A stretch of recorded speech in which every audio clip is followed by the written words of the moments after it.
সালাতু ওয়াস সালাম বলেন, পয়গম্বর তিনটা প্রশ্ন লইয়া আপনার কাছে আসছিল। তখন আপনি বলছেন আগামী কালকে আপনি 3 প্রশ্নের জবাব দিবেন। আমার আল্লাহর কাছে এটা পছন্দ হয় নাই, আল্লাহর কাছে পছন্দ হয় নাই। কারণ মাঝখানে আপনি ইনশাআল্লাহ ছেড়ে দিছেন। ইনশাআল্লাহ ছেড়ে দেওয়ার কারণে আমার মালিক আমারে আশা বন্ধ করে দিছে। তবে নবী, মানুষ আপনাকে যে বলল আপনার মালিক আপনারে ভুলে গেছে, আপনিও চোখ দিয়া পানি চাটছেন 15 দিন। বন্ধু, আপনার মালিক কিন্তু আপনার প্রতি অভিমান করে নাই, আপনারে ভুলে যায় নাই। আপনার মালিক আপনার প্রতি সন্তুষ্ট, এতে কোনো সন্দেহ নাই। আমিন তখন বন্ধু যে 15 দিন কাঁদছে, এত কান্না নবী কাঁদছে রে, আসমানের দিকে তাকায়া বলতো, মালিক, মক্কার মানুষ আমারে বলে আপনি আমারে ভুলে গেছেন গো। আল্লাহ, আপনি কি সত্যি আমারে ভুলে গেলেন? ভুলে গেলেন, ভুলে গেলেন। আল্লাহ তার বন্ধুরে সান্ত্বনা দেওয়ার জন্য সূরা দুহাটা নাজিল করিয়া জানায়া দেয়, না বন্ধু না, আপনারে কেমনে বলি, আপনারে বলতে পারি না। সূরা দুহা নাজিল করে তার শুরুতেই 2টা কসম করছে। জোরে কোন কয়টা? আরো জোরে, সবাই মিলে 2টা কসম। আল্লাহ 2টা কসম করে বলেন, ওয়াদ-দুহা ওয়াল-লাইলি ইযা সাজা, মা ওয়াদ্দা'আকা রাব্বুকা ওয়া মা ক্বালা, ওয়ালাল-আখিরাতু খায়রুল লাকা মিনাল উলা, ওয়ালাসাউফা ইউ'তিকা রাব্বুকা ফাতারদা। আল্লাহ বলেন, ওয়াদ-দুহা, দিনের আলোর কসম, দিনের আলোর কসম, দিনের আলোর কসম। ওয়াল-লাইলি ইযা সাজা, রাতের অন্ধকারের কসম। তাফসীর কারকরা বলেন, ওয়াদ-দুহার আরেকটা ব্যাখ্যা হতে পারে, ওয়াল-লাইলি ইযা সাজার আরেকটা ব্যাখ্যা হলো, প্রথম নাম্বার হলো ওয়াদ-দুহা, এটার আরেকটা ব্যাখ্যা হলো ওয়াদ-দুহা নবীর সুন্দর উজ্জ্বল চেহারার কসম। শিকার দিয়া কোন সুবহান। আমার যুবক ভাইরা, এ মালিকের কত মায়া, বন্ধুর প্রতি বন্ধুর কত মায়া রে। বন্ধুর চেহারা সুন্দর, বন্ধুর উজ্জ্বল চেহারার কসমটা আল্লাহ করছে। বন্ধু, ওয়াদ-দুহা, আপনার সুন্দর চেহারার কসম, আপনার সুন্দর চেহারার কসম। ওয়াল-লাইলি ইযা সাজা, আপনার কালো চুলের কসম। আমার বন্ধুর চুলগুলা সুন্দর ছিল, তাই আল্লাহ বলেন আপনার কালো চুলের কসম। বন্ধু, আপনার কালো চুলের কসম। এখানে 2টা কসম, দিনের আলোর কসম, নবীর সুন্দর চেহারার কসম, রাতের অন্ধকারের কসম, নবীর কালো চুলের কসম। 2টা কসম করে আল্লাহ বলেন, মা ওয়াদ্দা'আকা রাব্বুকা ওয়া মা ক্বালা। এ আমার যুবক ভাইরা, এ বন্ধুর প্রতি বন্ধুর কত মায়া। মক্কার মানুষ নবীরে চতুর্দিকে বলে, ও মুহাম্মদ, তোমার আল্লাহ তোমারে ভুলে গেছে, তোমার আল্লাহ তোমারে ভুলে গেছে। নবীর চোখ দিয়ে 1 দিন 2 দিন নয় রে, 15 দিন নবী কাঁদলো। আল্লাহ তার বন্ধুরে খুশি করার জন্য 2টা কসম করে বলে, মা ওয়াদ্দা'আকা রাব্বুকা ওয়া মা ক্বালা। আপনার রব আপনারে ভুলে নাই, আপনার রব আপনার প্রতি অসন্তুষ্ট হয় নাই। খেয়াল করে দেখেন, নবীর সুন্দর চেহারার কসম করে বলছে, নবীর কালো চুলের কসম করে আল্লাহ বলেন, মা ওয়াদ্দা'আকা রাব্বুকা ওয়া মা ক্বালা। বন্ধু, আপনার রব আপনার প্রতি অসন্তুষ্ট হয় নাই, আপনার প্রতি রাগ করে নাই, আপনার প্রতি অসন্তুষ্ট হয় নাই। এটা বলে বন্ধু রে, বন্ধু খুশি করে দিল। আমার যুবক ভাইরা, এ দিলের কান লাগা শুনে, প্রতিটা আয়াত যদি আপনি মনোযোগ সহকারে শুনেন এবং অর্থের দিকে যদি আপনি খেয়াল করেন, দেখবেন প্রতিটা আয়াত যেন তার বন্ধুরে খুশি করার জন্য আল্লাহ নাজিল করছে। সুবহানাল্লাহ। আমার যুবক ভাইরা, আল্লাহ বলেন মা ওয়াদ্দাকা রাব্বুকা ওয়া মা ক্বালা। বন্ধু, আপনার রব আপনার প্রতি অসন্তুষ্ট হয় নাই। এরপর আল্লাহ কি বলে শুনেন, ওয়ালাল আখিরাতু খায়রুল লাকা মিনাল উলা ওয়ালা সাওফা ইউতিকা রাব্বুকা ফাতারদা। আল্লাহ বলেন ওয়ালাল আখিরাতু খায়রুল লাকা মিনাল উলা। আপনাকে আমি দুনিয়ার জমিনে যা দিলাম পরবর্তী মানে পরকালে আপনার জন্য আমি কোটি কোটি কোটি গুণ বেশি বরাদ্দ রাখছি। আমার যুবক ভাইরা, ওয়ালাল আখিরাতু খায়রুল লাকা মিনাল উলা, এই আয়াতের অর্থটার দিকে আমাদের একটু খেয়াল করা দরকার। যেই মালিক দুনিয়া বানাইলো, যেই মালিক দুনিয়া সাজাইলো, সেই মালিক বলেন ওয়ালাল আখিরাতু খায়রুল লাকা মিনাল উলা। দুনিয়া কিছুই না বন্ধু, দুনিয়া কিছুই না। এর থেকে কোটি কোটি কোটি কোটি গুণ বেশি আপনার জন্য আমি আল্লাহ বরাদ্দ রাখছি। পরকালে আপনার জন্য নিয়ামত রাখছি। জুরে কোন সুবহানাল্লাহ। তার মানে কি বোঝা গেল? ওয়ালাল আখিরাতু খায়রুল লাকা মিনাল উলা। দুনিয়া কিছুই নয় গো। আল্লাহ নিজেই তার বন্ধুরে বলে দুনিয়া কিছুই না, আমি তো আপনার জন্য পরকালে বন্ধু বেশি রাখছি। বন্ধু, আপনি ঘাবড়াইবেন না। মানুষ আপনারে বলে আমি আপনারে ভুলে গেছি। না বন্ধু, আমি আপনারে ভুলি নাই, আপনারে ভুলতে আমি পারি না। কেন গো নবী কি শুরু করলেন? ভাই ওয়াজটা ছেড়ে দিতাম, খুব খারাপ লাগতেছে আপনাদের না? আপনারা পরিবেশ তো রাখতেছেন না। এখানে যদি কথা বলেন বৈশা, তা আমি ওয়াজ ছেড়ে দিব তো। এমনি বিরক্ত করতেছেন, উপরে ছায়া থাকেন, দিকে কেন এগুলো করতেছেন কেন? আপনারা বলেন আমি ছেড়ে দিই, আমার ডাবল সুবিধা। কারণ আমি আসছি 8টার সময়, এত দেরি করে আমার তুলবেন এটা তো আমি জানতাম না। এরপরে যদি আপনারা বকর সকর করেন, তা ছেড়ে দিলে আমার ডাবল সুবিধা, অসুবিধা নাই। আপনারা যখন দেখুন মনোযোগ নাই তখন ছেড়ে দিন। এখানে কি বাপ দাদার গিচ্ছা চলতেছে, কাল্পনিক গল্প চলতেছে, তাহলে মনোযোগ দিবেন না কেন? যদি বুঝতাম হুজুরে গিচ্ছা কয়, তাহলে ওয়াজের মনোযোগ দেওয়ার দরকার নাই। প্রতিটা আয়াত কোরআন থেকে হইতেছে, আপনি মনোযোগ না দিলে আপনারা কে কইছে ওয়াজ শুনতেন? রাস্তা আছে, সুজা জানলা, কোনো অসুবিধা নাই তো। ওয়াজ শেষের প্রতি আমার বড় বড় ওলামাই কেরাম করে গেছে না, আমি তো এদের ছাত্র সমান, আমি তো মোনাজাত দিয়ে দিই, এটা তো সরম।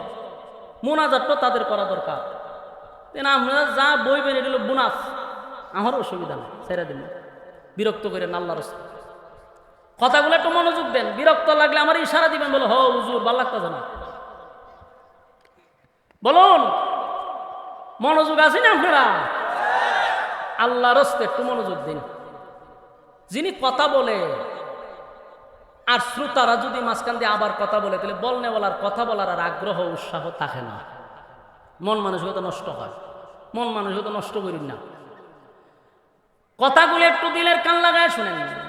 সূরা দুহার প্রতিটা আয়াত আপনি বাংলায় দেখবেন, নিজে নিজে গড় গিয়া দেখবেন, যেন আমি দেখতেছি প্রতিটা আয়াত যেন আমার বন্ধুরে খুশি করার জন্য নাজিল করছে। আল্লাহ তার বন্ধুরে প্রতিটা আয়াতে বোঝা যায় নবীর জন্য, নবীরে সান্ত্বনা দেওয়ার জন্য, খুশি করার জন্য আল্লাহ নাজিল করছে। এই জন্য আল্লাহ প্রথম 2টা কসম কইরা কয় বন্ধু আপনারে ভুলি নাই। এরপর আল্লাহ কয় দুনিয়াতে আপনারে কি দিছি, কোটি গুণ আপনার জন্য বরাদ্দ রাখছি। এরপর আল্লাহ বলেন ওয়ালা সাউফা ইউতিকা রাব্বুকা ফাতারদা। এরপরে আল্লাহ বলেন বন্ধু অচিরেই আপনাকে আমি খুশি করব, এমন খুশি করব বন্ধু, আপনাকে আমি দিতেই থাকবো। সুবহান। ওয়ালাসাউফা ইউতিকা রাব্বুকা ফাতারদা। এই আয়াতের ব্যাখ্যা তাফসীরকারকরা বলেন, হতে পারে আল্লাহ অচিরেই খুশি করবে, তার মানে হলো হয় মক্কা বিজয়ের ইঙ্গিত, আর না হয় 7 আসমান টপকাইয়া নবীর আরশে আজিমে দাওয়াত দেওয়ার খুশি। সুবহানাল্লাহ। ওয়ালাসাউফা ইউতিকা রাব্বুকা ফাতারদা। আল্লাহ বলে, বন্ধু অচিরেই আপনাকে খুশি করব, এমন খুশি করব বন্ধু, আপনি খুশি না হওয়া পর্যন্ত দিতেই থাকবো, দিতেই থাকবো, দিতেই থাকবো। সুবহানাল্লাহ। এটা কোনটা হতে পারে? যখন আমার মালিক বন্ধুরে ইনভাইট করছে, ইনভাইট মানে দাওয়াত করছে, কোন নবী আদম থেকে নিয়ে ঈসা রুহুল্লাহ পর্যন্ত কোন নবীরে আল্লাহ জমিন থেকে 7 আসমানে দাওয়াত দেয় নাই, আরশে আজিমে দাওয়াত দিয়া নেয় নাই। আমার নবীর আল্লাহ ইনভাইট করছে, বন্ধু দুনিয়াতে আপনারে দেখি মনটা চায়, কাছে না দেখি। সুবহানাল্লাহ। তাই আল্লাহ বন্ধুরে দাওয়াত দিয়া 7 আসমান টপকাইয়া, সিদরাতুল মুনতাহা টপকাইয়া, আরশে আজিমে নিয়া বন্ধুর পাশে বন্ধুরে বসাইয়া আমার আল্লাহ বলে, আমার বন্ধুরে আমি মন মতো দেখছি। যেদিন বন্ধু চলে আসবে, আল্লাহ বলছিল, বন্ধু জান্নাত দেখাইলাম, জাহান্নাম দেখলেন গো, জান্নাত দেখলেন, জাহান্নাম দেখলেন, জান্নাত দেখলেন, জাহান্নাম দেখলেন, সব দেখাইলাম, আমার সঙ্গে কথা বললেন। আপনার কি কোনো চাওয়া পাওয়া আছে বন্ধু? বলেন, বিদায়ের সময় আপনাকে কিছু হাদিয়া দিব। আল্লাহর নবী বলেন, মালিক এত আনন্দ কোথায় রাখবো, কোথায় রাখবো, কোথায় রাখবো? 7 আসমান টপকাইয়া আর সাজিমে আইনা আপনার সঙ্গে সাক্ষাৎ, জান্নাত জাহান্নাম আমি ভ্রমণ করলাম, এত আনন্দ বলেন না কোথায় রাখবো? তবে মনটার মধ্যে এক ছোট্ট একটা কষ্ট লইয়া দুনিয়ায় যাব। আল্লাহ কয়, বন্ধু কি এমন কষ্ট লইয়া দুনিয়ায় যাবেন?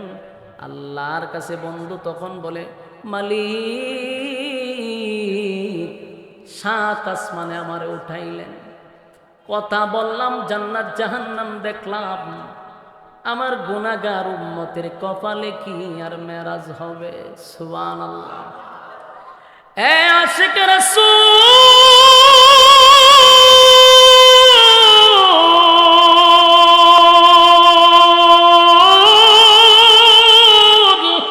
আমার নবীর কত মায়া,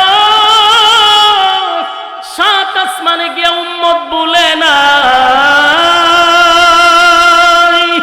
7 আসমানে গিয়া উম্মত ভুলে নাই, উম্মত ভুলে নাই, উম্মত ভুলে নাই। আল্লাহ 7 আসমান 7 জমিন দেখাইলেন, সূর্য চন্দ্র আকাশ জমিন ভ্রমণ করিয়া বন্ধু এক মন বেতা লইয়া দুনিয়ায় আসবে। আল্লাহ কয়, হতে পারে না। আমার বন্ধু বেজার হইয়া যাবে, হতে পারে না। বলুন বন্ধু আপনার চাহিদা কি? বলে, আল্লাহ আমার গুনাহগার উম্মত তো বেরাজ করতে পারবে না। আল্লাহ বলে, বন্ধু আপনাকে হাদিয়া দিলাম 5 ওয়াক্ত নামাজ, এই নামাজ আপনারে আমি হাদিয়া দিয়া দিলাম।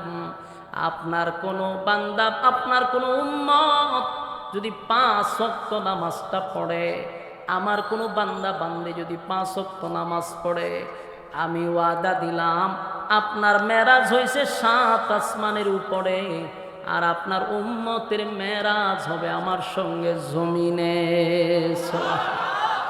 আমার যুবক ভাইরা, এই জন্য নামাজের মাধ্যমে আল্লাহর সঙ্গে বন্ধুর, আল্লাহর সঙ্গে বন্দার সাক্ষাৎ হয়, আল্লাহর সঙ্গে বন্দার কথাবার্তা হয়। সুবহানাল্লাহ। এই একমাত্র মাধ্যম হলো নামাজের মাধ্যমে, আরেকটা হলো কোরআন তেলাওয়াতের মাধ্যমে। কোরআন তেলাওয়াত করলেও আল্লাহর সঙ্গে কথা হয়। নামাজে দাঁড়াইয়া কোরআন তেলাওয়াত করবেন তো আল্লাহর সঙ্গে কথা হবে।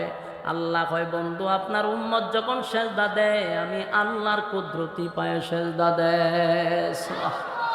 আমার যুবক ভাইরা, এই জন্য আল্লাহ বলে, বন্ধু মাঝে মধ্যে নামাজে দাঁড়াইয়া আপনি তেলাওয়াত করবেন। আল্লাহ বলেন ইয়া আইয়ুহাল মুজাম্মিল কুমিল লাইলা ইল্লা কালিলা নিসফাহু আও ইনকুস মিনহু কালিলা নিসফাহু আও ইনকুস মিনহু কালিলা আও জিদ আলাইহি ওয়া রাত্তিলিল কুরআনা তারতিলা। এই জন্য আল্লাহ বলেন এ চাদরওয়ালা শুয়ে থাকলে চলবে না, মাঝে মধ্যে আপনি দাঁড়িয়ে যাবেন। আপনি দাঁড়ান রাতের একটা অংশে, আমি আল্লাহর সামনে দাঁড়ায়া যান কিয়ামুল লাইল, নামাজরত অবস্থায় দাঁড়িয়ে যান। নামাজে দাঁড়াইয়া দাঁড়াইয়া ওয়ারাত্তিলিল কুরআনা তারতিলা, নামাজে দাঁড়াইয়া তারতিলের সাথে আপনি কোরআন তেলাওয়াত করেন। কারণ একমাত্র মাধ্যম হলো আমি আল্লাহর সঙ্গে কথা বলার জন্য একটাই মাধ্যম হলো নামাজ। জোরে কোন সুবহান। আমার যুবক ভাইরা চিন্তা করে দেখেন, আল্লাহ বলেন ওয়ালা সাউফা ইউতিকা রাব্বুকা ফাতারদা, খুব শীঘ্রই শীঘ্রই আপনাকে আমি খুশি করব। এই কথাটার দুইটা কারণ, একটা মক্কা বিজয় আর একটা হলো মেরাজ। এই জন্য আল্লাহ বলেন ওয়ালা সাউফা ইউতিকা রাব্বুকা ফাতারদা। আমার যুবক ভাইরা এরপর আল্লাহ বলেন আলাম ইয়াজিদকা ইয়াতীমান ফাআওয়া। এখন থেকে আয়াতগুলো একটু মনোযোগ দিয়ে শুনেন। প্রথমগুলো ইয়াদ আছে তো? দুইটা কসম, দুহা ওয়াল লাইলি ইযা সাজা, নবীর সুন্দর চেহারার কসম, নবীর কালো চুলের কসম। মা ওয়াদ্দাকা রাব্বুকা ওয়া মা ক্বালা, বন্ধু আপনাকে বলি নাই। ওয়ালাল আখিরাতু খায়রুল লাকা মিনাল উলা, বন্ধু দুনিয়ার থেকে পরবর্তী সময় আপনার জন্য আমি বেশি বরাদ্দ রাখছি। এরপর আল্লাহ বলেন ওয়ালা সাউফা ইউতিকা রাব্বুকা ফাতারদা, শীঘ্রই আপনাকে খুশি করব। এরপর আল্লাহ বলেন আলাম ইয়াজিদকা ইয়াতীমান ফাআওয়া, বন্ধু আপনাকে কি আমি এতিম অবস্থায় পাই নাই? এ যুবক ভাইয়েরা, ফুলবাড়িয়ার ভাইয়েরা, কথাগুলি মনোযোগ দিলে বুঝতে সুবিধা হবে। এখানে আল্লাহ বলেন আলাম ইয়াজিদকা ইয়াতীমান ফাআওয়া, বন্ধু আপনাকে কি আমি এতিম অবস্থায় পাই নাই? কেন এই কথাটা বললেন? তার মানে হলো বন্ধু যদি বন্ধুর সঙ্গে অভিমান করে, বন্ধুর সঙ্গে যদি অভিমান করে রে, বন্ধুর রাগ ভাঙানোর জন্য বন্ধুরে অতীতের কথা বইলা আনন্দ দেয়। আমার কথা কি আপনারা বুঝতেছেন? মনে করেন দুই বন্ধুর মাঝে মাঝে মধ্যে দ্বন্দ্ব লাগেনি, এক বন্ধু আর এক বন্ধুরে খুশি করার জন্য অতীতের কথা বলে, তোর যে সময় কিছু ছিল না, আমি কি তোরে দেই নাই? তোরে টাকা দিছি, ব্যবসা করার জন্য টাকা দিছি। বন্ধু তোর মোবাইল ছিল না, আমি তোরে মোবাইল কিনা দিছি। বন্ধু তোর অমুক জায়গায় মারতো ছিল, আমি কে বাঁচাইছি, হয়নি। কেন বলে? তারে খুশি করতে চাই, দেখ আমি তোর লাগে কত কিছু করছি, ভুলে গেছি কেমনে, তোর সব বিপদে আমি ছিলাম। এগুলা বইলা বন্ধুরা আনন্দিত করে। ঠিক প্রতিটা আয়াত আল্লাহ কি সুন্দর করে তার বন্ধুর রাগ ভাঙাইছে, চিন্তা করছে। আল্লাহ কয় আলাম ইয়াজিদকা ইয়াতীমান ফাআওয়া, বন্ধু আপনাকে এতিম অবস্থায় আমি পাইছিলাম, তখন তো আপনারে ভুলি নাই, আর এখন বুঝি বইলা যাব। আমার বন্ধু আপনি এতিম ছিলেন, আপনার মা নাই বাবা নাই, আমি আল্লাহ তখন আপনারে ভুলি নাই। এরপর আল্লাহ বলেন ওয়াজাদাকা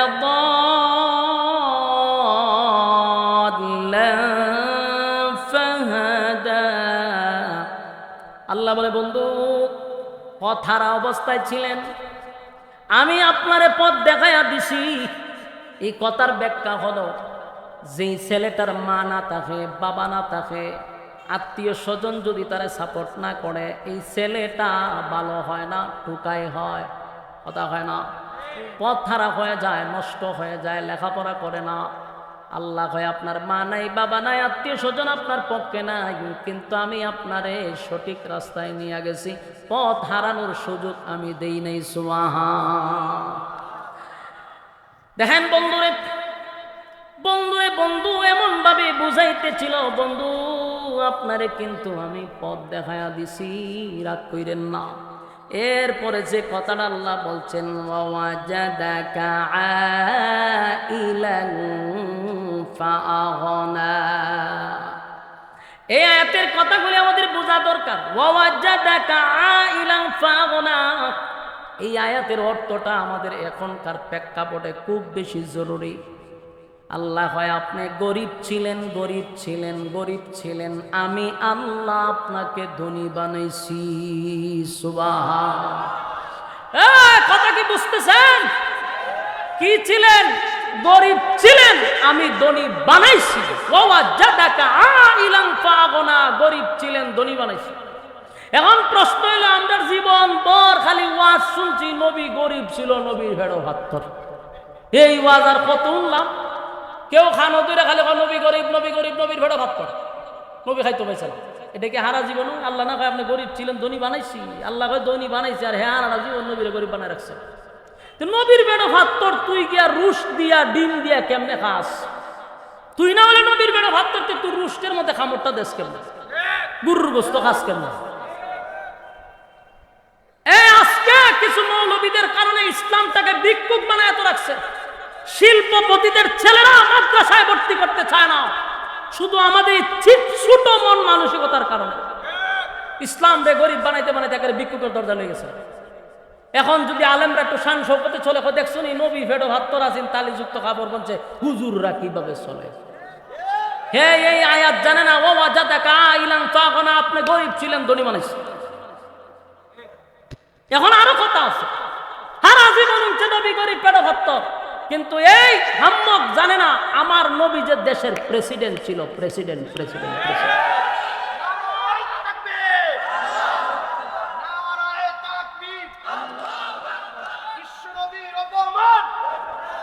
সম্মানিত সুধী, সকৌশলে পরিকল্পিতভাবে মুসলমানদেরকে রাজনীতির থেকে কিভাবে দূরে সরাইছে একটা ক্যাপসুল দিয়া। বলুন কয়টা ক্যাপসুল? একটা ক্যাপসুল মানে তোমার নবী ছিল গরিব, তোমার নবীর পেটে পাথর, তোমার নবী গরিব ছিল, তোমরা কোন রকম জীর্ণ শীর্ণ অবস্থায় থাকবা, মসজিদের ভিতরে থাকবা, গরম বা টিফিন বাড়ির বইরে না তোমারে খাওয়াবো, মাস শেষে বেতন দিব, চুপচাপ মসজিদে থাকবে। হুজুররা রাজনীতি করা যাবে না। হুজুররা কি করতে পারতো না? রাজনীতি করবো আমরা যারা ছাদাবাজি করতে পারি তারা, যারা টেন্ডারবাজি করতে পারি তারা, দর্শন গুম হত্যা দেশের টাকা লুটপাট করতে পারি তারাই তো রাজনীতি করবে। ভালো মানুষের রাজনীতি বাংলাদেশে চলে না। কেন চলে না? ওই ওয়াজে 12টা বাজাই দিছে, কারণ নবী গরিব, ইসলাম গরিব। অথচ এই খাটমৌলবী জানে না আমার নবী দেশের প্রেসিডেন্ট ছিল, হযরত আবু বকর দেশের প্রেসিডেন্ট ছিল, উমর দেশের প্রেসিডেন্ট ছিল, উসমান দেশের প্রেসিডেন্ট ছিল, আলী দেশের প্রেসিডেন্ট ছিল। একে একে মুসলমানরা দেশ শাসন করছে, আমরা রাজনীতি পাইছি কই? হাস্যকর।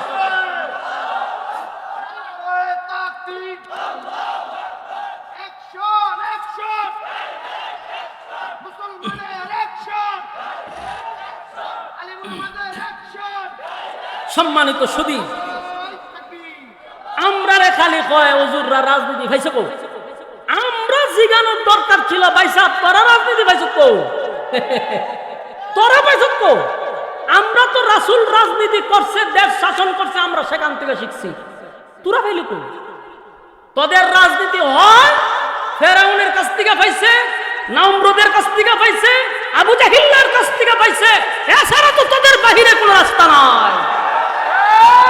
আমাদের রাজনীতির পরিচয় আছে মুহাম্মাদুর রাসূলুল্লাহ সাল্লাল্লাহু আলাইহি ওয়াসাল্লাম।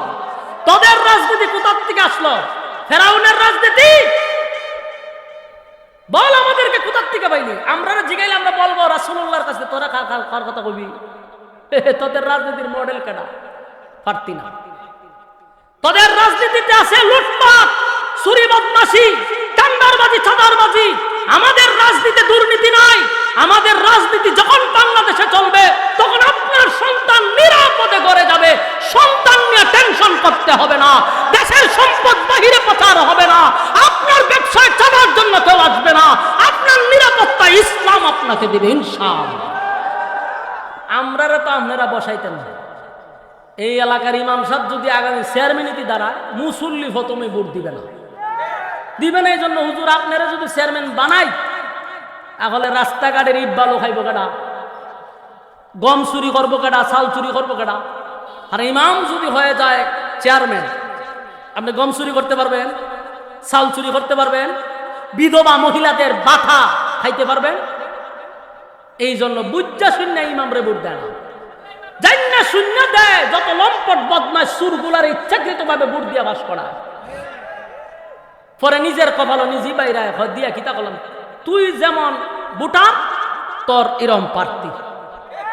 আল্লাহ মিলাইয়া দিছে। সব বাংলা দেখছেন, ইসলামের বাংলা একবার দেখেন, নিরাপদে ঘরে ঘুমাবেন, চুরি ডাকাতি বদমাশি হানাজারি হবে না ইনশাআল্লাহ। আমরা একটা প্রতিজ্ঞা করবো, ইনশাআল্লাহ আগামীর বাংলাদেশ হবে তো ইসলামের বাংলাদেশ হবে ইনশাআল্লাহ।